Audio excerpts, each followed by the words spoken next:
নিৰ্বাচনত আপোনালোকৰ যি মেণ্ডেট আপোনালোকৰ ফেভৰত নাহিল তাৰপিছত প্ৰথমবাৰ আপোনালোকে বাইক ৰেলী কৰিছে কি ক'ব? চাওক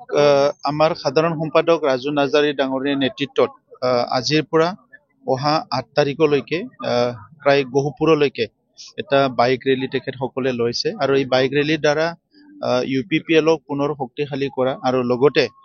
বিভিন্ন অঞ্চলত বিভিন্ন শ্ৰেণীৰ ৰাইজৰ লগত ভাৱ বিনিময় কৰা এই বিষয়টো লৈ পেলাই আৰু বড়োলেণ্ডত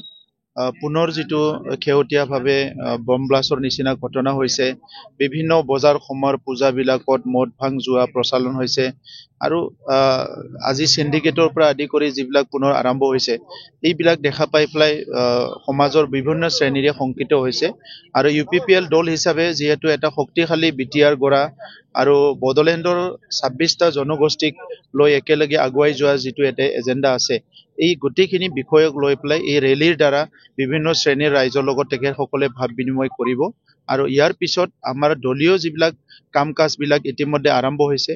অহা যিটো আমাৰ এছেম্বলি ইলেকশ্যন আছে ইয়াত UPPLৰ পৰা ষ্ট্ৰং এটা পাৰ্টিচিপেশ্যন থাকিব আৰু এই গোটেই বিষয়টো লৈ পেলাই আজি আমাৰ যুৱ শাখাৰ পৰা তৰফৰ পৰা আৰু লগতে আমাৰ সাধাৰণ সম্পাদক কেন্দ্ৰীয় সাধাৰণ সম্পাদক ডাঙৰীয়াৰ নেতৃত্বত এই বাইক ৰেলীটো আজিৰ পৰা আৰম্ভ হৈছে। দেখা গৈছে যে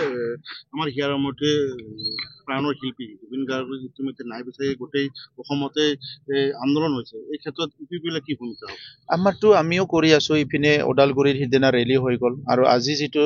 এই বাইক ৰেলী লৈছে এই বাইক ৰেলীটো এইটো ওৱান অফ দি মানে পইণ্ট হিচাপে ৰখা হৈছে যে আমিও বিচাৰো ন্যায়টো যিমান সোনকালে পাৰে ন্যায় দিব লাগে আৰু ন্যায়টো এটা পাৰ্ট ন্যায়টো পাব লাগিব আৰু এটা পাৰ্টটো হ'ল জুবিন গাৰ্গ ডাঙৰীয়াৰ যিটো সৃষ্টি এইটো আমি সদায় জীৱিত কৰি ৰাখিব লাগিব আৰু অসমীয়া সমাজখন বা অসমৰ বিভিন্ন জাতি জনগোষ্ঠী বিভিন্ন শ্ৰেণীৰ ৰাইজ আজি যেনেকৈ ওলাই আহিছে এইটো এটা ঐতিহাসিক হয় আজিৰ আগত আমি এনেকুৱা কোনোদিন দেখিবলৈ পোৱা নাই গতিকে জুবিন গাৰ্গ ডাঙৰীয়াৰ যিটো কন্ট্ৰিবিউশ্যন এইটো প্ৰত্যেকজন ব্যক্তি প্ৰত্যেকটো শ্ৰেণীৰ ৰাইজ সকলো জাতি জনগোষ্ঠীয়ে সকলো বুজি পাইছে এইটো আমাৰ কাৰণে বহুত ডাঙৰ কথা আৰু আজিৰ পৰিৱেশটো চাই আমি যিটো দেখিবলৈ পাইছো জুবিন গাৰ্গ সদায় অমৰ হৈ গ'ল এইটো অকল অসমৰ কাৰণে নহয় উত্তৰ পূৰ্বাঞ্চলৰ কাৰণে নহয় সমগ্ৰ ভাৰতবৰ্ষ আৰু মানৱ জাতিতে বিভিন্ন দেশৰ মানুহবিলাকো আজি এই কথাটো সকলো আজি শলাগ লৈছে বা সকলো আজি দেখিবলৈ পাইছে যে তেখেতৰ যিটো কন্ট্ৰিবিউশ্যন সেইটো কোনোদিনে এইটো পূৰণ কৰিব পৰা তেনেকুৱা বিষয় নহ'ব। দেখা গৈছে যে কালি বৰ্তমানৰ CM আক্ৰমা মহিলাই কৈছে UPPL দল ৰাছিয়াৰ দল কি ক'ব এই ক্ষেত্ৰত? তেখেততো এইবিলাকে কৈ থাকে তেনেকুৱা কৈয়ে তেখেতে ভাল পায় টুলুঙা মন্তব্য কৰা যি টি কথা কোৱা সেইটোৱে তেখেতৰ কেৰেক্টাৰ হয় এইটোতো চেঞ্জ কৰা নাই এইটোৰ দ্বাৰা আমাৰ একো লাভো নহয়